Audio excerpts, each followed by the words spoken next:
तमाम एयरपोर्ट्स जो हैं वो यात्रियों की दोहन क्षमता में कैसे बढ़ोतरी करेंगे, एयर ट्रैफिक पैसेंजर जो गिनती है उसमें वृद्धि हो, उस लिहाज से तभी जो एयरपोर्ट्स हैं उन्हें इक्विप्ड करना सरकार की प्रतिबद्धता में शामिल था। तो उस लिहाज से ये जो तिरुचिरापल्ली का एयरपोर्ट है उसे 1100 करोड़ रुपए के अधिक लागत से तैयार किया गया है और उस लिहाज से प्रधानमंत्री ने एयरपोर्ट का जायजा लिया। जब भी खास तौर पर हम दक्षिण भारत की बात करते हैं तो दक्षिण को भारत को अगर हम उत्तर भारत से जोड़ने की बात करें तो एक लंबा डिस्टेंस है और इसलिए जो एयरपोर्ट का नया टर्मिनल भवन है उसका उद्घाटन प्रधानमंत्री ने किया है ताकि यहाँ पर जब हम पर्यटन की भी बात करते हैं, व्यवसाय की भी बात करते हैं, आर्थिक प्रगति का जिक्र करते हैं तो एयर कनेक्टिविटी अगर अच्छी है तो वो किसी भी राज्य के लिए उसकी आर्थिक प्रगति के लिए बेहद अहम है।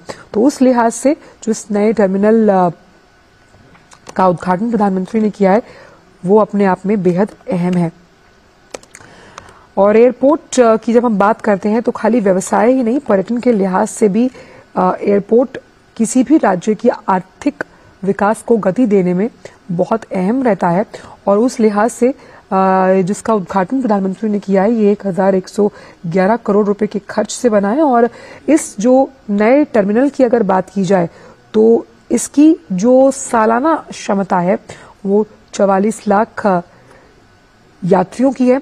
और ये जो तिरुचिरापल्ली एयरपोर्ट है यहाँ पर जो विरासत है साउथ की, दक्षिण की, वो कलाकृतियां यहाँ पर देखी गई हैं और यही कोशिश रहती है खासतौर पर जिन नए टर्मिनल्स का भी उद्घाटन हमने हाल ही में होते हुए भी देखा कि किस तरह से वहां जो राज्य है उसकी विरासत को संजो कर एयरपोर्ट के टर्मिनल जो तैयार किए गए हैं उसमें विरासत को दर्शाया गया। तो जो नया टर्मिनल है यहाँ पर तिरुचिरापल्ली की सांस्कृतिक विरासत को भी दर्शाया गया है जिससे कि लोग एक भारत श्रेष्ठ भारत की अनूठी तस्वीर देख सकें। और ये जो हवाई अड्डा है ये सांस्कृतिक विरासत और धरोहर को तो संजो के रखा ही हुआ है लेकिन किस तरह से आर्थिक प्रगति में भी योगदान देगा क्योंकि ये एक भव्य नया टर्मिनल है और एयरपोर्ट की दीवारों पर भी कलाकृतियां बनाई गई हैं। हम इस एयरपोर्ट की भव्यता का अंदाजा इसी बात से लगा सकते हैं कि यहाँ पर मंदिर का डिजाइन भी बनाया गया है और उस लिहाज से भारतीय संस्कृति की एक अनूठी झलक इस एयरपोर्ट में देखने को मिलती है। तो 44 लाख से अधिक यात्रियों सालाना अगर बात की जाए और जब अगर व्यस्ततम समय रहता है तो लगभग 3500 यात्रियों को सेवा देने की क्षमता है इस नए टर्मिनल भवन में। और उस लिहाज से खास तौर पे जहां पर एस्केलेटर्स लगे हुए हैं वहां पर जो तिरुचिरापल्ली की संस्कृति से जुड़ी तमाम तस्वीरें हैं जो साथ ही साथ अध्यात्म को भी अंकित करती हैं वो वहां पर लोगों को दिखाई दे जाएंगी। और उस लिहाज से इस टर्मिनल की अगर बात की जाए तो श्रीरंगम मंदिर के रंग, कोल्लम कला की थीम पर ये जो एयरपोर्ट है उसे एक तौर पर तैयार किया गया है जिसका उद्घाटन प्रधानमंत्री नरेंद्र मोदी ने अब से कुछ ही देर पहले किया है। और इसमें बहुत अहम 3 चीजों का ख्याल रखकर इस बेजोड़ नमूने को तैयार किया गया जिसमें संस्कृति, कलाकृति और टेक्नोलॉजी यानी नित्य नए नूतन और पुरातन के साथ भी संबंध साफ तौर पर नजर आता है जब हम इस नए टर्मिनल भवन की बात करते हैं। तो जैसा कि हमने आपको बताया कि ये जो इंटरनेशनल एयरपोर्ट है इसका जो ये नया टर्मिनल भवन है ये श्री रंगनाथ स्वामी मंदिर की थीम पर बना है और इसमें कोल्लम कला से लेकर श्री रंगनाथ स्वामी मंदिर के रंगों और अन्य थीम वाली कलाकृतियां भी दिखाई गई हैं। अंदरूनी हिस्से, मध्यम हिस्से और साथ ही साथ बाहरी हिस्सों में ये कलाकृतियां लगाई गई हैं और भारत के मधुर संबंध जो रहे संस्कृति के साथ उसे ये दर्शाती है। ये जो डिजाइन है तिरुचिरापल्ली एयरपोर्ट का ये सांस्कृतिक जीवंतता से प्रेरित है और टर्मिनल के गेट पर ही रंगनाथ स्वामी मंदिर जैसी एक आकृति को बनाया गया है बेहतरीन तरीके से। और नए टर्मिनल भवन में यात्रियों की सुविधा के लिए जो अगर हम टेक्नोलॉजी की बात करते हैं तो उसका किस तरह से इस्तेमाल किया गया, आइए आपको बताते हैं। तो सबसे अहम क्या होता है जब हम एयरपोर्ट में दाखिल होते हैं कि चेक इन काउंटर, सबसे पहले यात्री ये समझता है कि चेक इन काउंटर्स जितने ज्यादा होंगे उतना यात्रा करना सुगम हो जाएगा। तो नए टर्मिनल भवन में 60 चेक इन काउंटर्स हैं, यानी कि 60 अलग अलग काउंटर्स बने हैं। तो आप देखिए कि यात्रियों को चेक इन करने में, बोर्डिंग लॉजिंग में जो सुगमता होगी, उस लिहाज से यात्रा करने का जो एक अनुभव होगा वो भी सुखदायी होगा। तो 60 चेक इन काउंटर्स हैं, 5 बैगेज कैरोसोल हैं और इसके अलावा करीबन 60 अराइवल इमिग्रेशन काउंटर्स हैं। चलिए अब आपको लिए चलते हैं वापस तिरुचिरापल्ली, जहां पर प्रधानमंत्री कई ऐसी परियोजनाएं हैं जिनको राष्ट्र को समर्पित करने वाले हैं। आइए देखते हैं। Greater height. It is with immense pride that we welcome the Honorable Prime Minister of India, Thiru Narendra Modi ji, to the dais. We welcome other special dignitaries on the dais respectively. விழா தொடக்கமாக தமிழ் தாய் வாழ்த்து பாட தமிழ்நாடு அரசு இசை கல்லூரி மாணவிகளை அன்புடன் அழைக்கின்றோம். அனைவரும் எழுந்து நிற்குமாறு அன்புடன் கேட்டுக்கொள்கின்றோம். Let us rise for the Tamil Thai வாழ்த்து.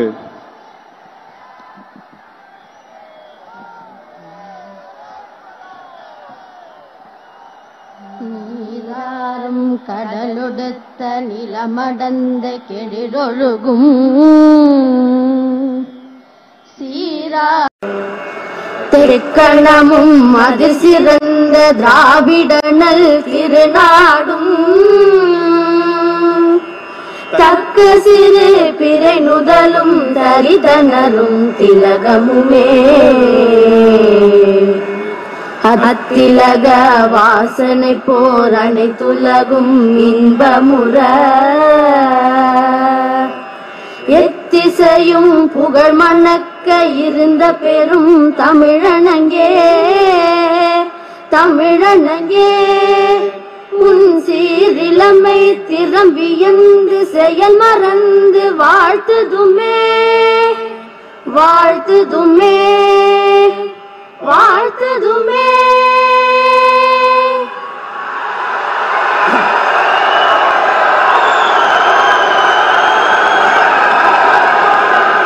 மாண்புமிகு பாரத பிரதமர் திரு நரேந்திர மோடி அவர்களுக்கு மாண்புமிகு மத்திய சிவில் விமான போக்குவரத்து மற்றும் மிகத்துறை அமைச்சர் திரு ஜோதிர் ஆதித்ய மா சிந்தியா அவர்கள் நினைவு பரிசு வழங்கி சிறப்பிப்பார்கள்.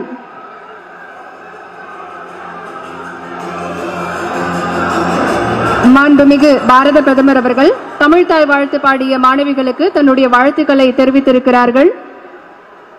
இப்போது மாண்புமிகு பாரத பிரதமர் திரு நரேந்திர மோடி அவர்களுக்கு மாண்புமிகு மத்திய சிவில் விமான போக்குவரத்து மற்றும் மிகத்துறை அமைச்சர் திரு ஜோதிர் ஆதித்ய மா சிந்தியா அவர்கள் நினைவு பரிசு வழங்கி சிறப்பிப்பார்கள். We request Honorable Union Minister of Civil Aviation and Steel, Thiru Jyothi Aditya M. Scindia, to felicitate Honorable Minister Thiru Narendra Modi ji.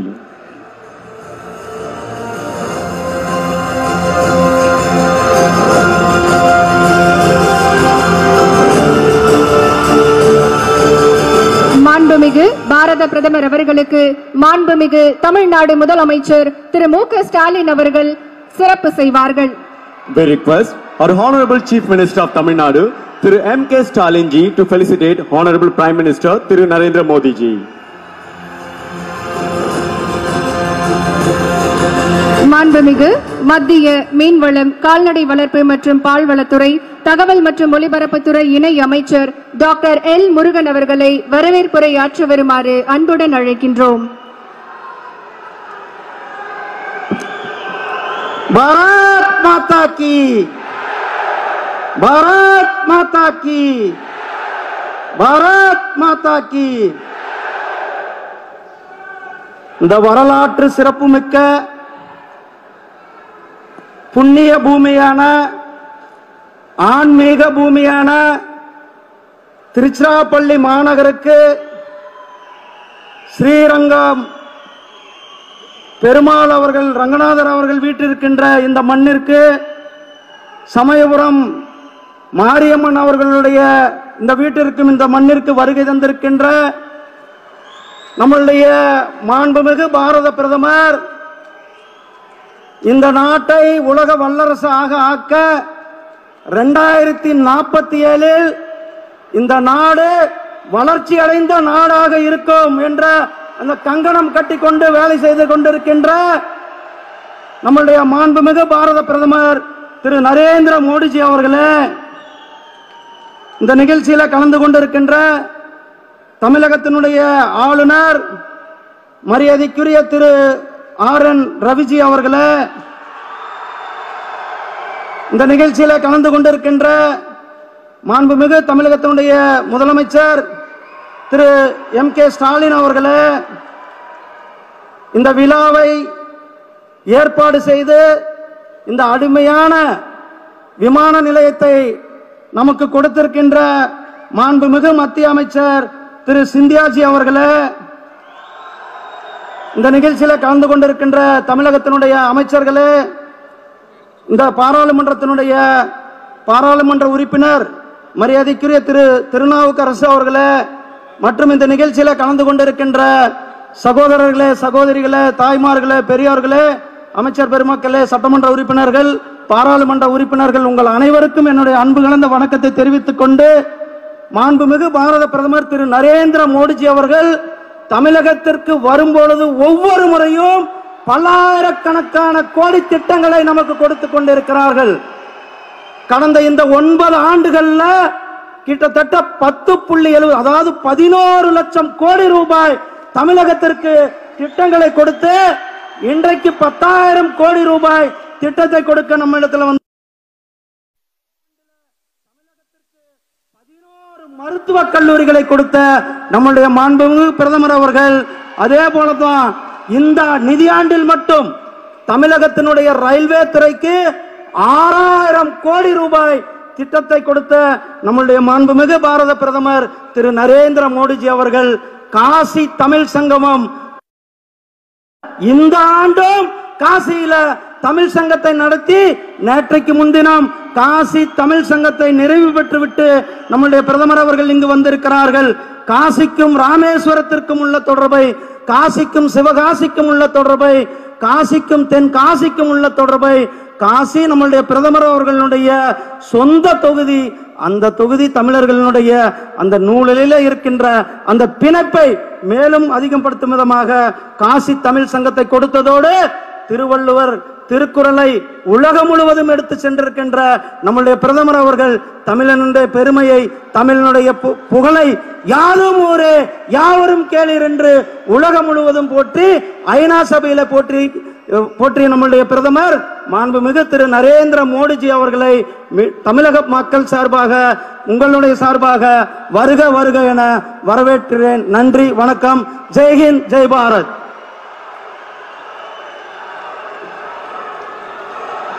நன்றி ஐயா, மிக்க நன்றி ஐயா.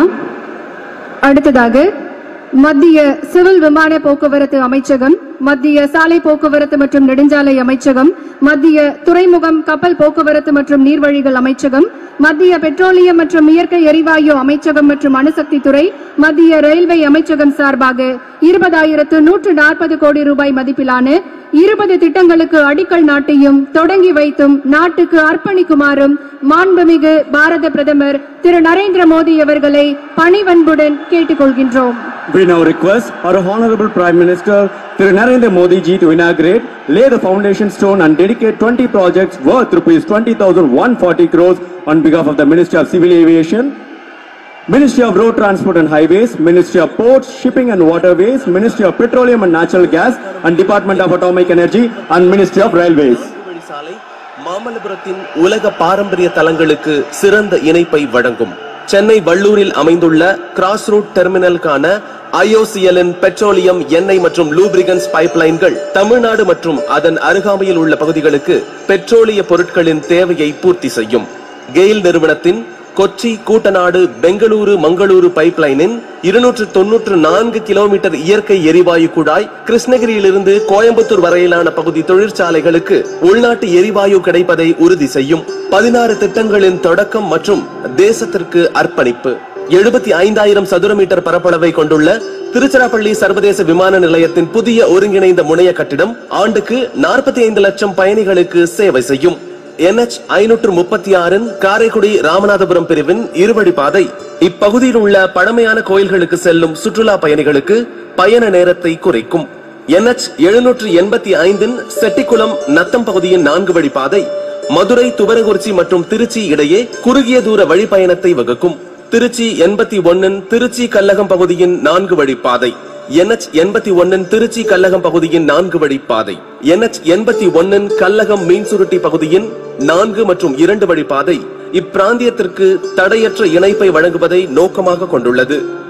NH 179A சேலம் திருப்பத்தூர் வாணியம்பாடி சாலையின் 36 கிலோமீட்டர் முதல் 80 கிலோமீட்டர் வரையிலான 4 வழி சாலை இப்பகுதி விவசாயிகளுக்கு பயனளிக்கும்.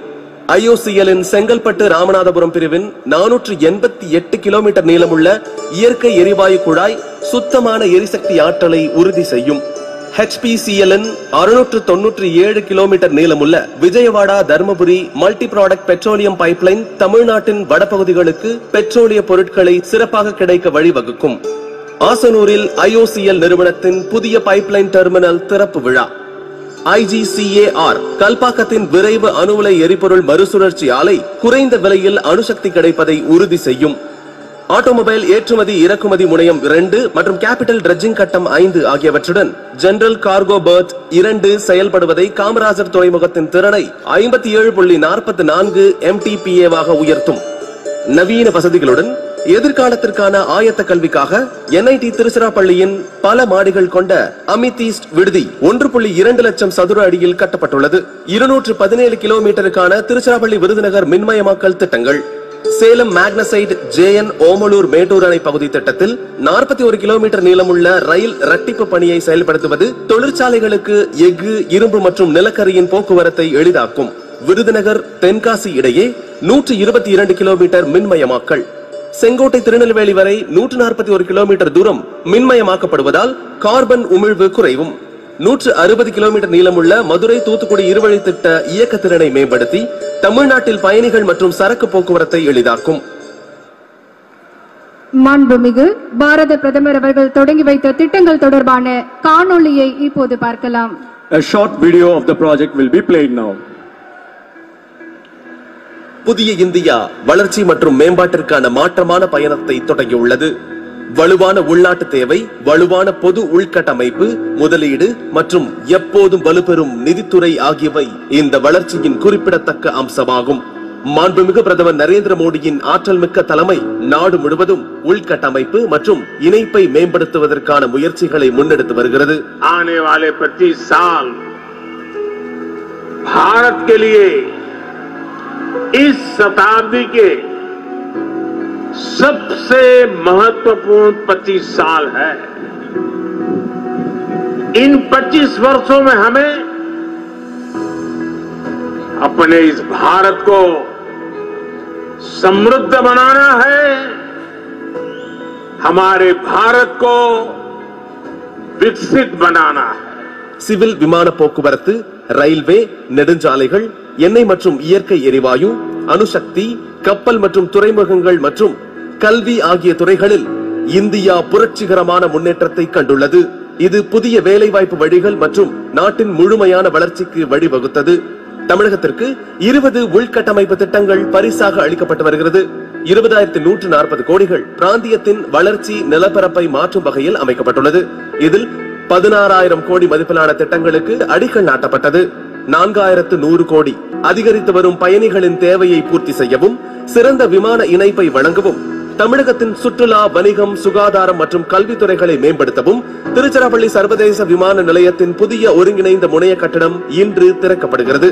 1,112 கோடி ரூபாய் செலவில் இந்த முனையம் கட்டப்பட்டுள்ளது. இந்த முனையம் ஆண்டுக்கு 45 லட்சம் பயணிகளுக்கு சேவை செய்யும் திறன் கொண்டது மற்றும் பயணிகளின் வசதிக்காக நவீன வசதிகளுடன் உள்ளது.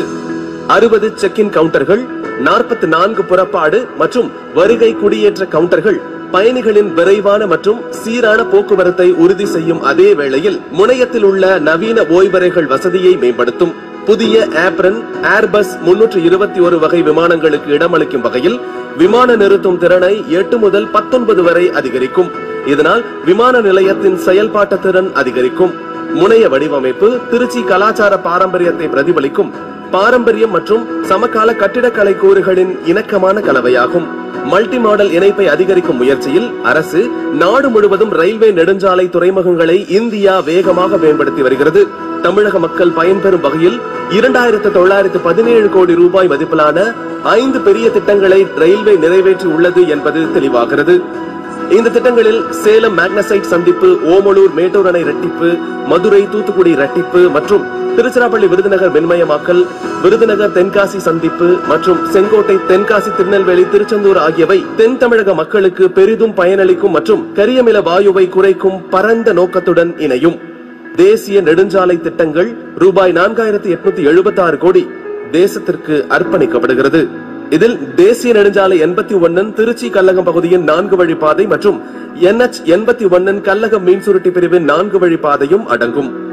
NH 785 செட்டிக்குளம் நத்தம் பிரிவு 4 வழிப்பாதை, காரைக்குடி ராமநாதபுரம் NH 536 2 வழிப்பாதை, சேலம் திருப்பத்தூர் வாணியம்பாடி சாலையின் NH 179A 36 கிலோமீட்டர் முதல் 80 கிலோமீட்டர் வரை 4 வழி சாலை மற்றும் முகையனூர் மரக்காணம் 4 வழி சாலைக்கு அடிக்கல் 1116 கோடி செலவில் NH 332A பிரிவும் போடப்படுகிறது.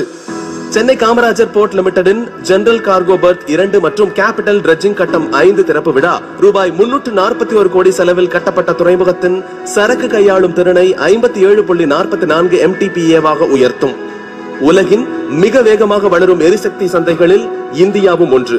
அதிகரித்து வரும் தேவையை சமாளிக்க 488 கிலோமீட்டர் இயற்கை எரிவாயு குழாய் ரூபாய் 2793 கோடி மதிப்பீட்டில் செங்கல்பட்டு முதல் சாயல்குடி வரை ஆசனூரில் புதிய பைப்லைன் முனையம் திறக்கப்படுகிறது. 3072 கோடி மதிப்பிலான 697 kilometre Vijayawada Dharmapuri multi product petroleum குழாய் இன்றுடன் நிறைவடைகிறது. இது சுற்றுச்சூழல் மற்றும் பொருளாதார மைல்கல்லாக நிற்கிறது. கிருஷ்ணகிரியிலிருந்து கோயம்புத்தூர் வரையிலான இயற்கை எரிவாயு குழாய் திட்டத்திற்கு 2187 கோடி ரூபாய் மதிப்பீட்டிலும், சென்னை வள்ளூர் முனையத்திற்கு பொது வழித்தடத்தில் ரூபாய் 829 கோடி செலவில் குழாய் பதிக்கும் பணியும் நடைபெற்று வருகிறது. இந்திய விஞ்ஞானிகளால் வடிவமைக்கப்பட்ட கல்பாக்கத்தில் உள்ள டெமான்ஸ்ட்ரேஷன் ஃபாஸ்ட் ரியாக்டர் எரிபொருள் மறுசுழற்சி ஆலை ஆத்ம நிர்பார் பாரதத்தின் ஒரு சிறந்த எடுத்துக்காட்டு. இத்திட்டம் 400 கோடி ரூபாய் செலவில் நிறைவு பெற்றது. நாட்டில் உள்ள யுரேனியம் மற்றும் தோரியம் இருப்புகளின் முழு திறனையும் உணர்ந்து மக்களுக்கு மலிவு விலையில் அணுசக்தி கிடைப்பதை உறுதி செய்யும். கல்வியும் உயர்கிறது. திருச்சிராப்பள்ளி தேசிய நிறுவனத்தில் ரூபாய் 41 கோடியில் உருவாக்கப்பட்ட 506 படுக்கைகள் கொண்ட ஆண்கள் விடுதி இளைஞர் நலனுக்காக அர்ப்பணிப்பை வெளிப்படுத்தும் வகையில் இன்று திறக்கப்படுகிறது. பிரதமர் திரு நரேந்திர மோடியின் தொலைநோக்கு பார்வை கொண்ட தலைமையின் கீழ் இத்திட்டங்கள் வெறும் மைல் கற்களாக மட்டும் இல்லாமல் தமிழ்நாடு, தென்னிந்தியா மற்றும் இந்தியாவை முன்பெப்போதும் இல்லாத அளவுக்கு வளர்ச்சி மற்றும் வளர்ச்சிக்கு உயர்த்தும்.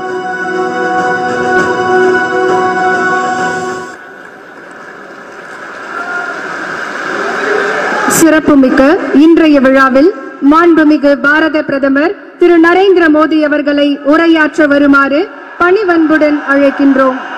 We request our Honorable Prime Minister Thiru Narendra Modi ji to address the gathering.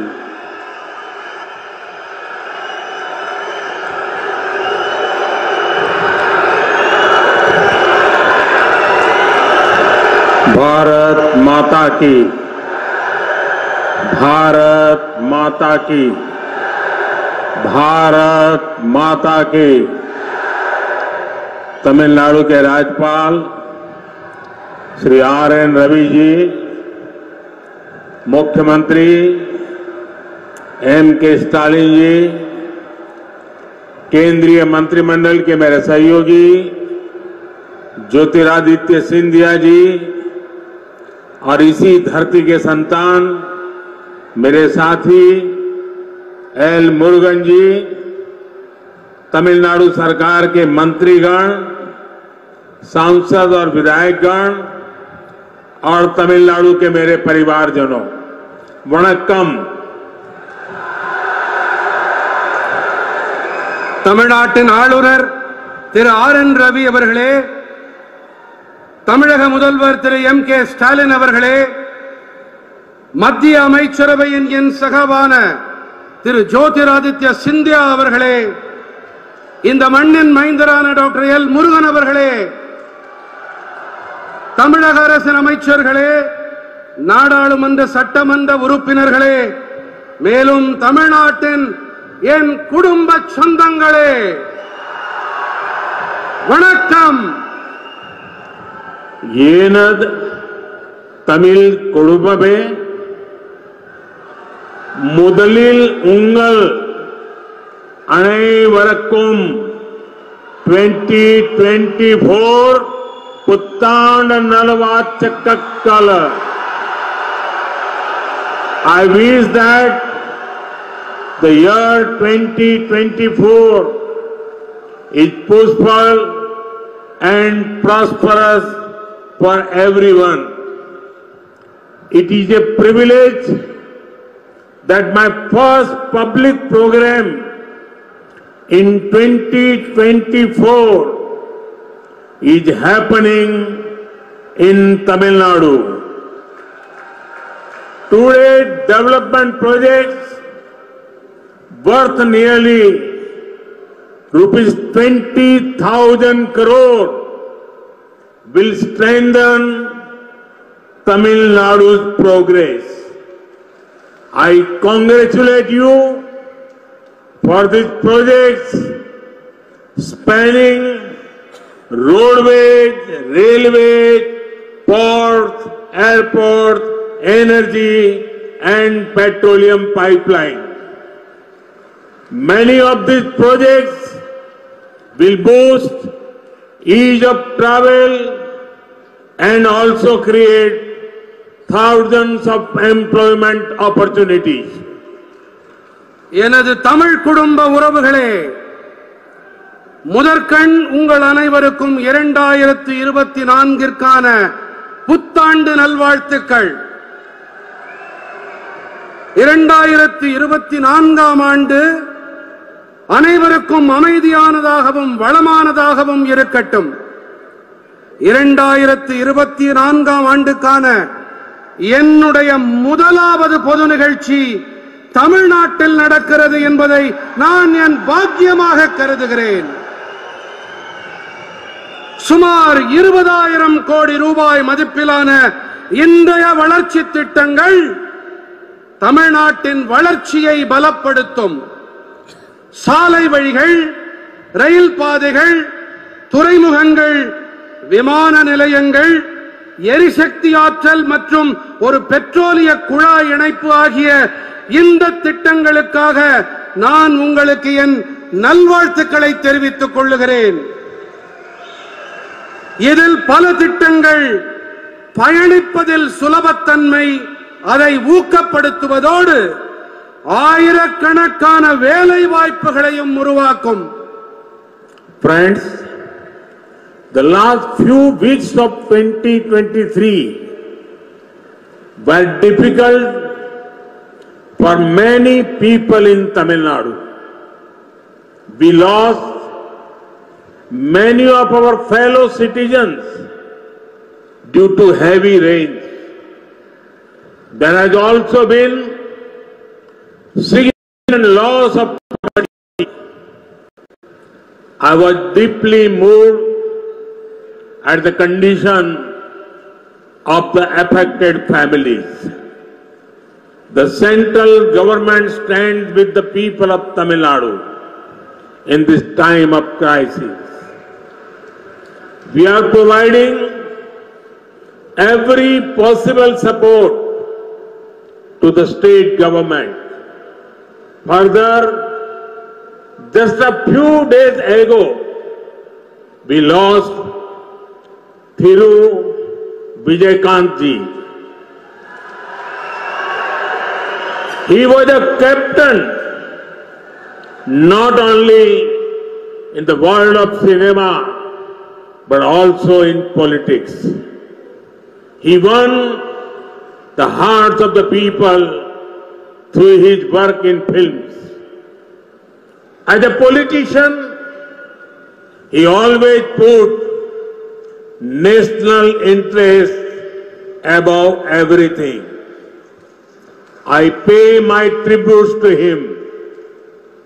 I also express my condolences to his family and admirers. Friends, today when I am here, I also remember another son of Tamil Nadu, Dr. M.S. Swaminathan ji. He played an important role in ensuring food security for our country. We lost him last year as well. நண்பர்களே, தமிழ்நாட்டில் பலருக்கு 2023ஆம் ஆண்டின் கடந்த சில வாரங்கள் மிகவும் கடினமானவையாக இருந்தன. கனமழை காரணமாக நமது பல சக குடிமக்களை நாம் இழக்க வேண்டியிருந்தது. சொத்துக்கள் உடைமைகள் இழப்பும் கணிசமானவையாக இருந்தன. பாதிக்கப்பட்ட குடும்பங்களின் நிலை எனக்குள்ளே மிகவும் ஆழமான பாதிப்பை ஏற்படுத்தியது. இந்த நெருக்கடியான வேளையிலே மத்திய அரசாங்கம் தமிழ்நாட்டு மக்களுக்கு துணையாக நிற்கின்றது. சாத்தியமான அனைத்து ஆதரவையும் மாநில அரசாங்கத்திற்கு நாங்கள் அளித்து வருகின்றோம். இதோ சில நாட்கள் முன்பாக நாம் திரு விஜயகாந்த் அவர்களை இழந்திருக்கின்றோம். அவர் சினிமா உலகின் கேப்டன் மட்டுமல்ல, அரசியலிலுமே அவர் கேப்டனாக இருந்து வந்திருக்கிறார். திரைப்படங்களில் அவருடைய செயல்பாடு காரணமாக அதன் வாயிலாக அவர் மக்களின் இதயங்களை கொள்ளை கொண்டிருக்கிறார். ஒரு அரசியல்வாதி என்ற முறையிலே அவர் அனைத்திற்கும் மேலாக தேசிய நலனுக்கு முன்னுரிமை அளித்து வந்திருக்கிறார். அவருக்கு நான் என்னுடைய அஞ்சலிகளை காணிக்கையாக்குகின்றேன். அவருடைய குடும்பத்துக்கும் அபிமானிகளுக்கும் நான் என் ஆழமான இரங்கல்களை உரித்தாக்குகின்றேன். நண்பர்களே, இன்று நான் இங்கே தமிழ்நாட்டில் இருக்கும் வேளையிலே நான் தமிழ் மண்ணின் மேலும் ஒரு மைந்தரான முனைவர் M.S. சுவாமிநாதன் அவர்களையும் நினைவு கூர்கிறேன். அவர் நமது நாட்டின் உணவு பாதுகாப்பிற்காக ஒரு முக்கியமான பங்களிப்பை அளித்தார். கடந்த ஆண்டிலே நாம் அவரையும் இழந்திருக்கிறோம். तमिल कुटुंब में आजादी का अमृत काल यानी आने वाले 25 साल भारत को डेवलप नेशन बनाने के हैं. जब मैं विकसित भारत की बात करता हूं तो इसमें आर्थिक और सांस्कृतिक दोनों पहलू शामिल हैं. इसलिए मैं इसमें तमिलनाडु की विशेष भूमिका देखता हूं. तमिलनाडु भारत की समृद्धि और सांस्कृतिक परिविरासत का प्रतिबिंब है. तमिलनाडु के पास तमिल भाषा और ज्ञान का प्राचीन खजाना है. संत तिरुवल्लुवर से लेकर सुब्रमण्यम भारती तक अनेक संतों ज्ञानियों ने अद्भुत साहित्य की रचना की है. C.V. रमन से लेकर आज तक अनेकों अद्भुत साइंटिफिक और टेक्नोलॉजिकल ब्रेन इस मिट्टी ने पैदा किए हैं. इसलिए मैं जब भी तमिलनाडु आता हूं एक नई ऊर्जा से भर जाता हूं. என் தமிழ் குடும்ப உறவுகளே, சுதந்திரத்தின் அமுத காலம், அதாவது வரவிருக்கும் 25 ஆண்டு காலகட்டத்திலே பாரதத்தை வளர்ந்த தேசமாக நாம் ஆக்க வேண்டும். நான் வளர்ச்சியடைந்த பாரதம் என்று கூறும்போது இதிலே பொருளாதாரம் மற்றும் கலாச்சாரம் என்ற 2 பக்கங்கள் இருக்கின்றன. அந்த வகையிலே தமிழ்நாட்டிலே இதிலே சிறப்பானதொரு பங்களிப்பை என்னால் காண முடிகிறது. பாரத நாட்டின் வளம் மற்றும் கலாச்சார மரபின் பிரதிபலிப்பு தான் தமிழ்நாடு. தமிழ்நாட்டின் வசம் தமிழ் மொழி மற்றும் ஞானம் என்ற பழமையான கருவூலம் இருக்கிறது. புனிதர் திருவள்ளுவர் தொடங்கி சுப்பிரமணிய பாரதி வரை பல பல தூயோர் ஞானிகளாகியோர் அற்புதமான இலக்கியங்களை படைத்தளித்திருக்கின்றார்கள். சிவிராமன் தொடங்கி இன்று வரை அற்புதமான அறிவியல் மற்றும் தொழில்நுட்ப வளர்ச்சிக்கு சொந்தக்காரர்கள் பலரை இந்த மண் உருவாக்கி அளித்திருக்கின்றது. ஆகையால் தான் நான் எப்போதெல்லாம் தமிழ்நாட்டிற்கு வருகிறேனோ அப்போதெல்லாம் ஒரு புதிய சக்தியை எனக்குள்ளே நிரப்பிக் கொண்டு செல்கிறேன்.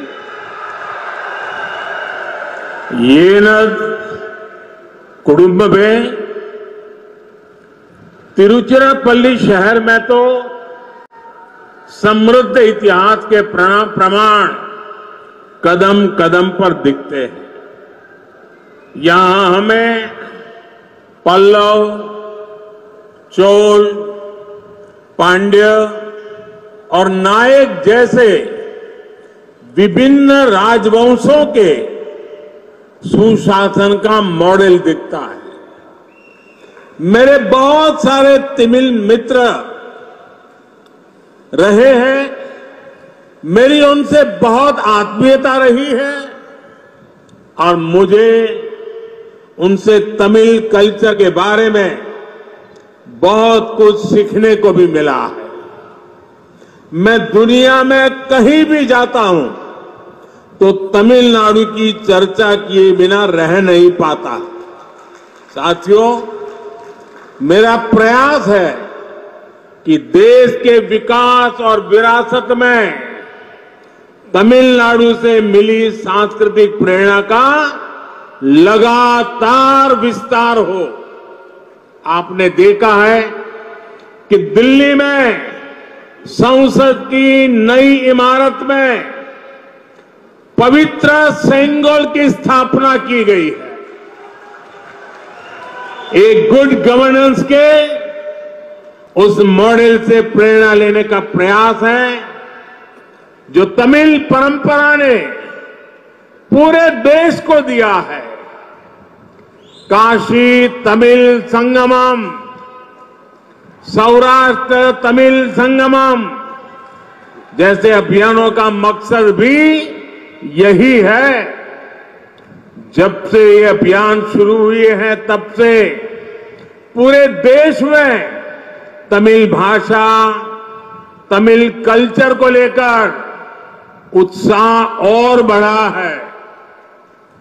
எனக்கு பிரியமான குடும்ப உறுப்பினர்களே, திருச்சிராப்பள்ளி நகரம் என்று சொன்னாலே வளமான வரலாற்றுக்கான சான்றுகள் அங்கிங்கனாதபடி எல்லா இடங்களிலும் கொட்டி கிடக்கின்றது. இங்கே பல்லவர்கள், சோழர்கள், பாண்டியர்கள், நாயக்கர்கள் போன்ற பல்வேறு அரச வம்சங்களின் நல்லாட்சி மாதிரிகள் கண்கூடாக காண கிடைக்கின்றன. எனக்கு ஏராளமான தமிழ் நண்பர்கள் உண்டு. அவர்களிடத்திலே எனக்கு மிக நெருக்கமான உறவுகள் உண்டு. இவர்களிடமிருந்து தமிழ் கலாச்சாரம் பற்றி வெகுவாக கற்கக்கூடிய நல்வாய்ப்பும் எனக்கு கிட்டியிருக்கிறது. உலகின் எந்த இடத்திற்கு நான் சென்றாலும் கூட தமிழ்நாட்டை பற்றி பேசாமல், தமிழ் மொழியை மனதார புகழாமல் என்னால் இருக்க முடிவதில்லை.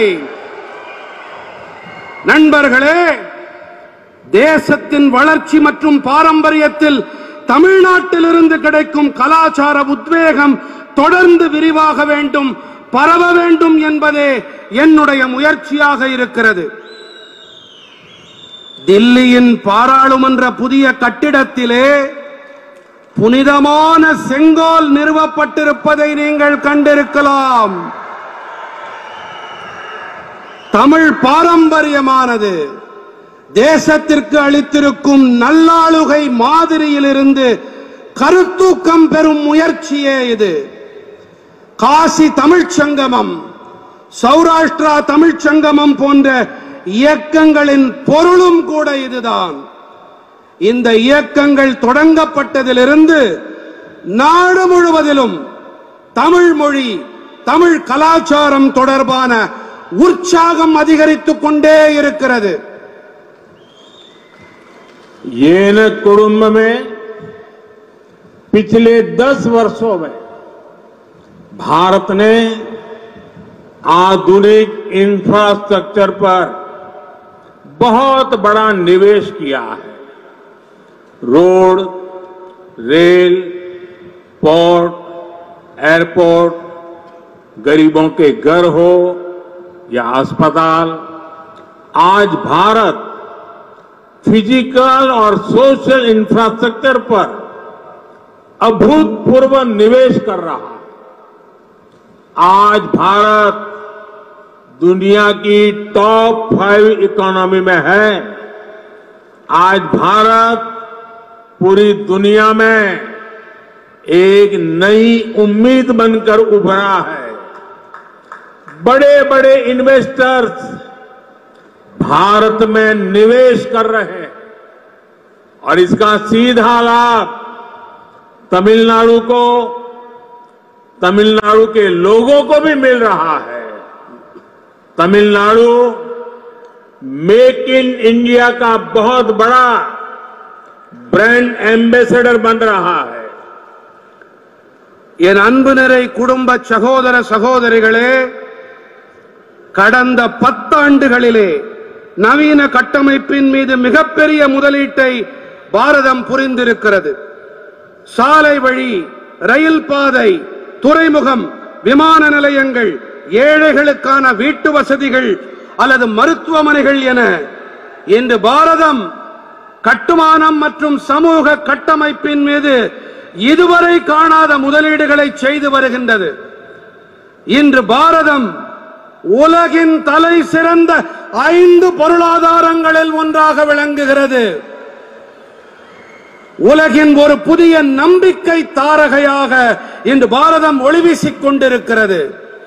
பெரிய பெரிய முதலீட்டாளர்கள் எல்லாம் இன்று பாரதத்தில் முதலீடு செய்து வருகிறார்கள். இதன் நேரடி ஆதாயம் தமிழ்நாட்டிற்கும் தமிழ் மக்களுக்கும் கிடைத்து வருகின்றது. தமிழ்நாடு மேக் இன் இந்தியா, இந்தியாவில் தயாரிப்போம், இதன் மிகப்பெரிய பிராண்ட் அம்பாசடராக மாறிக்கொண்டிருக்கிறது. येन कुडुंब में हमारी सरकार राज्य के विकास से देश के विकास के मंत्र पर चलती है। पिछले 1 साल में केंद्र सरकार के 40 से भी ज्यादा अलग अलग मंत्रियों ने 400 से ज्यादा बार तमिलनाडु का दौरा किया है। जब तमिलनाडु का तेज विकास होगा तो भारत का भी विकास तेज होगा। डेवलपमेंट का एक बहुत बड़ा माध्यम कनेक्टिविटी भी है। इससे व्यापार, कारोबार भी बढ़ता है, लोगों को भी सुविधा होती है। विकास की यही भावना आज हम यहां तिरुचिरापल्ली में भी देख रहे हैं। त्रिची इंटरनेशनल एयरपोर्ट के नए टर्मिनल से यहां की कैपेसिटी 3 गुना बढ़ जाएगी। इससे ईस्ट एशिया, मिडिल ईस्ट और देश दुनिया के दूसरे हिस्सों तक त्रिची की कनेक्टिविटी और सशक्त होगी। इससे त्रिची सहित आसपास के बहुत बड़े क्षेत्र में निवेश के, नए बिजनेस के नए अवसर भी बनेंगे। यहां एजुकेशन, हेल्थ और टूरिज्म के सेक्टर को बहुत बल मिलेगा। यहां एयरपोर्ट की कैपेसिटी तो बढ़ी ही है, इसको नेशनल हाईवे से कनेक्ट करने वाले एलिवेटेड रोड से भी बहुत सुविधा होगी। मुझे खुशी है कि त्रिची एयरपोर्ट लोकल कला संस्कृति से, तमिल परंपरा से पूरी दुनिया को परिचित कराएगा। என் நெஞ்சம் நிறை குடும்ப உறவுகளே, மாநில வளர்ச்சி மூலம் தேசத்தின் வளர்ச்சி என்ற மந்திரத்தை அடிநாதமாக கொண்டு நாம் செயல்பட்டு வருகிறோம். கடந்த ஓராண்டிலே மத்திய அரசாங்கத்தின் 40க்கும் மேற்பட்ட பல்வேறு அமைச்சர்கள் 400க்கும் மேற்பட்ட முறை தமிழ்நாட்டின் சுற்றுப்பயணத்தை மேற்கொண்டிருக்கிறார்கள். தமிழ்நாடு விரைவான வளர்ச்சியை அடையும் போது பாரதத்தின் வளர்ச்சியும் விரைவுபடும். இணைப்புகள் கூட முன்னேற்றத்திற்கு ஒரு மிகப்பெரிய ஊடகமாக விளங்குகின்றன. இதனால் வியாபாரமும் வணிகமும் பெருகுவது மட்டுமல்ல, மக்களுக்கு வசதி வாய்ப்புகளும் ஏற்படுகின்றன.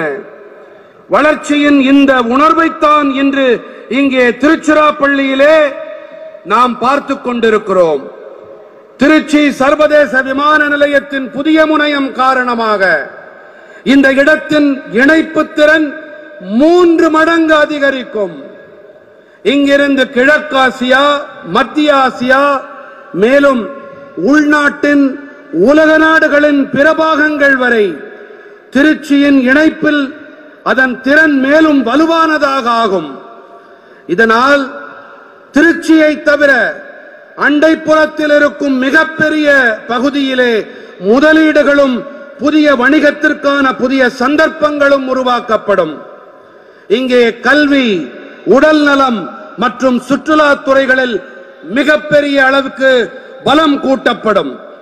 இங்கே விமான நிலையத்தின் திறன் அதிகரிப்பதோடு இதை உயர்த்தப்பட்ட தேசிய நெடுஞ்சாலையோடு இணைக்கும் உயர்த்தப்பட்ட சாலையாலும் கூட மிகப்பெரிய வசதி உண்டாகும். திருச்சி விமான நிலையம் உள்ளூர் கலை கலாச்சாரம் வாயிலாக தமிழ் பாரம்பரியம் பற்றிய பெருமை மிகு விஷயங்களை உலகினுக்கு பறைசாற்றும் என்பது எனக்கு அளவில்லா மகிழ்ச்சியை அளிக்கிறது. आज तमिलनाडु की रेल कनेक्टिविटी को सशक्त करने के लिए 5 नए प्रोजेक्ट शुरू हो रहे हैं। इनसे ट्रेवल और ट्रांसपोर्टेशन तो आसान होगी ही, इस क्षेत्र में इंडस्ट्री को, बिजली उत्पादन को भी बल मिलेगा। आज जिन रोड प्रोजेक्ट का लोकार्पण हुआ है वो श्रीरंगम, चिदंबरम, मदुरई, रामेश्वरम, वेल्लोर जैसे महत्वपूर्ण स्थानों को जोड़ते हैं।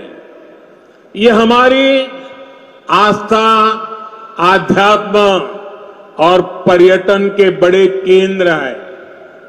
इससे सामान्य जन के साथ साथ तीर्थ यात्रियों को भी बहुत सुविधा होगी।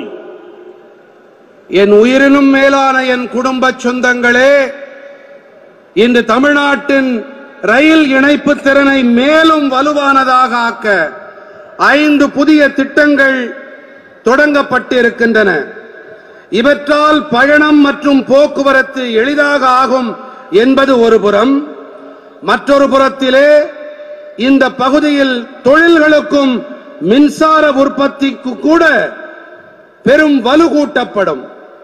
இந்த நாட்டுக்கு அர்ப்பணிக்கப்பட்டிருக்கும் மக்கள் நலத் திட்டங்கள் ஸ்ரீரங்கம், சிதம்பரம், மதுரை, ராமேஸ்வரம், வேலூர் போன்ற மகத்துவம் வாய்ந்த இடங்களை இணைக்கின்றன. இவை நமது நம்பிக்கை, ஆன்மீகம் மற்றும் சுற்றுலாவின் பெரிய மையங்கள். இவற்றால் எளிய சாமானியர்களோடு கூடவே புனித பயணங்களை மேற்கொள்வோருக்கும் கூட மிகப்பெரிய வசதிகள் உண்டாகும்.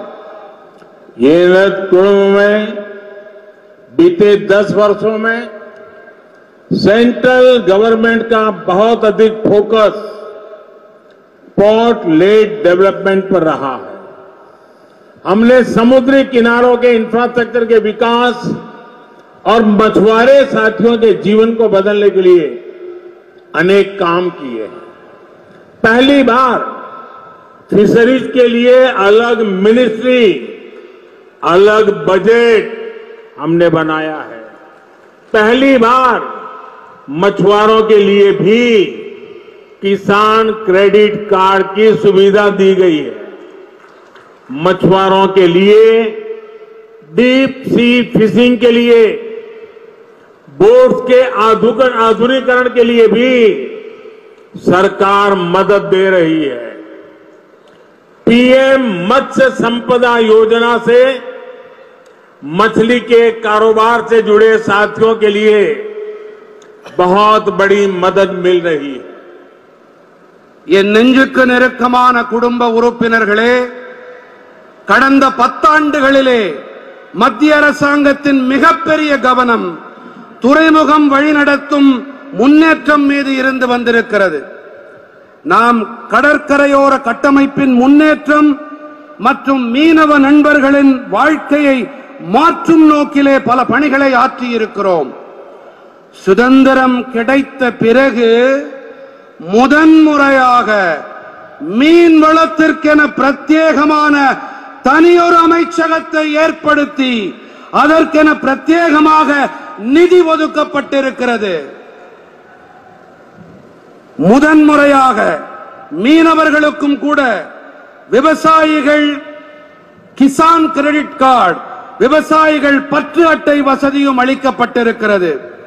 மீனவர்களுக்கு ஆழ்கடல் மீன்பிடிப்புக்காகவும் நவீனமயமாக்கலுக்கும் அரசாங்க உதவிகள் கிடைத்து வருகின்றன. பிரதம மந்திரி மீன்வள திட்டத்தால் மீன்பிடி தொழிலோடு இணைந்திருக்கும் நண்பர்களுக்கு மிகப்பெரிய உதவிகள் கிடைத்து வருகின்றன. येनत कुडुंब में सागरमाला योजना से आज तमिलनाडु सहित देश के अलग अलग पोर्ट्स को अच्छी सड़कों से कनेक्ट किया गया जा रहा है। सेंट्रल गवर्नमेंट के प्रयासों से आज भारत की पोर्ट कैपेसिटी और जहाजों के टर्न अराउंड टाइम में बहुत सुधार हुआ है। कामराजार पोर्ट भी आज देश के सबसे तेजी से विकसित होने वाले पोर्ट्स में से एक है। इस पोर्ट की कैपेसिटी को हमारी सरकार लगभग 2 गुना कर चुकी है। अब जनरल कार्गो बर्थ 2 और कैपिटल ड्रेजिंग फेज 5 के उद्घाटन से तमिलनाडु से होने वाले इंपोर्ट एक्सपोर्ट को नई ताकत मिलेगी। विशेष रूप से ये ऑटोमोबाइल सेक्टर में तमिलनाडु की क्षमताओं का विस्तार करेगा। न्यूक्लियर रिएक्टर और गैस पाइपलाइन से भी तमिलनाडु में इंडस्ट्री को रोजगार निर्माण को बल मिलेगा।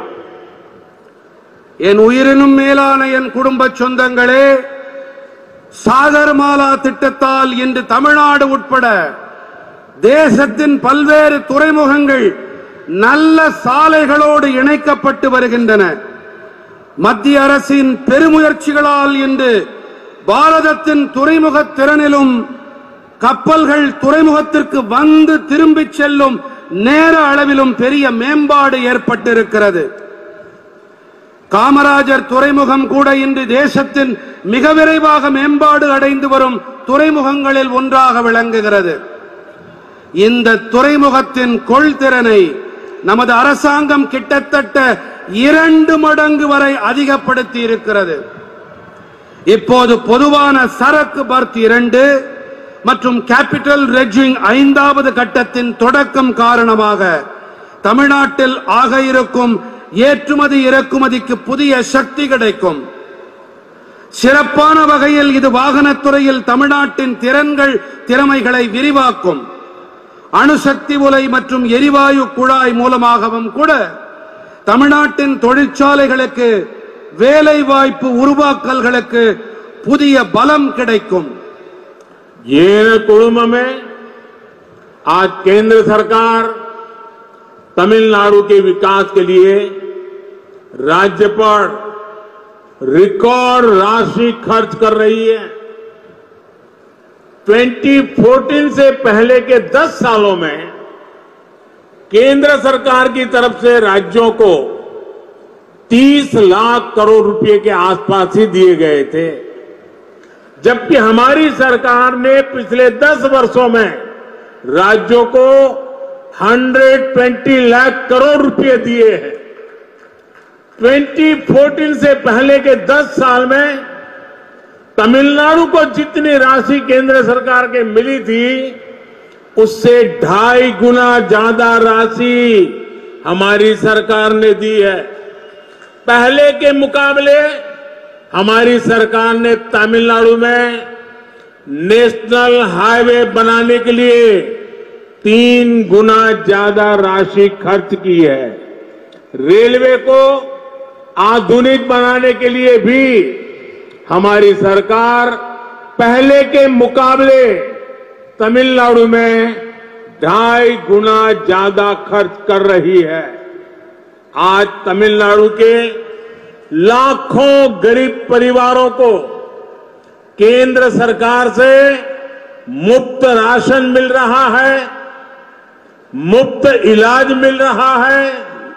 हमारी सरकार ने पक्का घर, टॉयलेट, नल कनेक्शन, गैस कनेक्शन जैसी अनेक सुविधाएं यहां लोगों को दी है। எனதருமை குடும்ப சொந்தங்களே, இன்று மத்திய அரசு தமிழ்நாட்டின் வளர்ச்சிக்காக மாநிலத்தில் வரலாறு காணாத நிதியை செலவு செய்து வருகிறது. 2014ற்கு முன்பான 10 ஆண்டுகளிலே மத்திய அரசு அதன் தரப்பிலிருந்து மாநிலங்களுக்கு சுமார் 30 லட்சம் கோடி ரூபாய் அளிக்கப்பட்டது. நம்முடைய அரசாங்கமானது கடந்த 10 ஆண்டுகளில் மட்டும் மாநிலங்களுக்கு 120 லட்சம் கோடி ரூபாயை அளித்திருக்கிறது. 2014க்கு முன்பான 10 ஆண்டுகளிலே எத்தனை நிதியை மத்திய அரசிடமிருந்து தமிழ்நாடு பெற்றதோ அதைவிட 2.5 மடங்கிற்கும் அதிகமான நிதியை நம்முடைய மத்திய அரசு அளித்திருக்கிறது. தேசிய நெடுஞ்சாலைகளை உருவாக்கும் பொருட்டு மத்திய அரசு முன்பை காட்டிலும் 3 மடங்கு அதிக நிதியை தமிழ்நாட்டிற்கு செலவு செய்திருக்கிறது. ரயில்வே துறையை நவீனமயமாக்க நமது அரசாங்கம் முந்தைய காலத்தோடு ஒப்பிடுகையிலே தமிழ்நாட்டிற்கு 2.5 மடங்கு அதிக அளவு செலவு செய்து வருகிறது. இன்று தமிழ்நாட்டின் லட்சக்கணக்கான ஏழை குடும்பங்களுக்கு மத்திய அரசின் இலவச மத்திய அரசு முன்பை காட்டிலும் 3 மடங்கு அதிக நிதியை தமிழ்நாட்டிற்கு செலவு செய்திருக்கிறது. ரயில்வே துறையை நவீனமயமாக்க நமது அரசாங்கம் முந்தைய காலத்தோடு ஒப்பிடுகையிலே தமிழ்நாட்டிற்கு 2.5 மடங்கு அதிக அளவு செலவு செய்து வருகிறது. இன்று தமிழ்நாட்டின் லட்சக்கணக்கான ஏழை குடும்பங்களுக்கு மத்திய அரசின் இலவச ரேஷன் பொருட்கள் கிடைத்து வருகின்றன. இலவசமாக மருத்துவ சிகிச்சை கிடைத்து வருகிறது. நம்முடைய அரசாங்கம் கான்கிரீட் வீடுகள், கழிப்பறை வசதிகள், குடிநீர் இணைப்புகள், எரிவாயு இணைப்புகள் போன்ற பல வசதிகளை நம் தமிழ் சொந்தங்களுக்கு செய்து வருகிறது.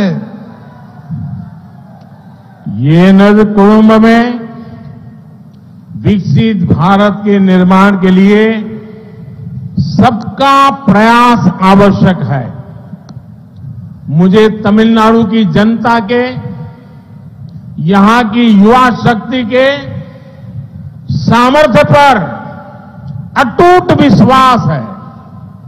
मैं तमिलनाडु के युवा में एक नई सोच, नई उमंग का उदय होते देख रहा हूं। यही उमंग विकसित भारत की ऊर्जा बनेगी। एक बार फिर आप सभी को विकास कार्यों की बहुत बहुत बधाई। என் பேரன்புடைய குடும்பத்தாரே, வளர்ச்சியடைந்த பாரதத்தை நிர்மாணிக்க வேண்டும் என்று சொன்னால் அனைவரின் முயற்சியும் அவசியமாகிறது. தமிழ்நாட்டு மக்களின், தமிழ் இளைஞர்களின் திறன்கள், திறமைகளின் மீது அபாரமான, அசைக்க முடியாத நம்பிக்கை எனக்கு இருக்கிறது. தமிழ் இளைஞர்களிடத்திலே ஒரு புதிய எண்ணம், புதிய உற்சாகத்தின் உதயத்தை என்னால் தெளிவாக காண முடிகிறது.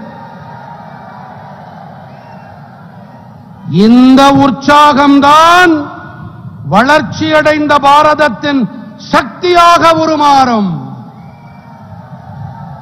மீண்டும் ஒரு முறை உங்கள் அனைவருக்கும் வளர்ச்சி பணிகளுக்கான பல பல நல்வாழ்த்துக்கள். भारत माता की, भारत माता की, भारत माता की। वणक्कम।